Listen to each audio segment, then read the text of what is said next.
நம்ம இன்னைக்கு தூண்டிக்கு வந்திருந்தோம். இன்னைக்கு தூண்டிக்கு வந்ததில் ரீஞ்சிக்கில் ஒரு பயங்கரமான மீன் அடிச்சிருக்கு. இந்த மீன் எத்தனை பேருக்கு அடித்து உங்கள் ஜிக்கு வேஸ்ட்டாக போயிருக்கு அப்படிங்கிறத எனக்கு கமெண்ட் பண்ணுங்க, சரிங்களா?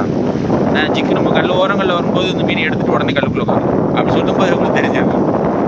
பாருங்க, இப்படி கூட தான் இருக்கான். இவன் அடிச்சுட்டு நேராக கல்லுக்குள்ளே கீழே உட்காந்துட்டான். என்னடா இது லேசாக வர மாட்டேங்குன்னு தட்டி தட்டி எடுத்துருக்குறேன். இந்த மாதிரி சம்பவங்கள் நடக்கும். இந்த ஜிக்கை எடுத்துகிட்டு போய் கல்லுக்குள்ளே உட்காந்துக்கிறோம். இது வந்து நம்ம ரீஞ்சிக்கு தான் போட்டுட்ருக்குறோம்.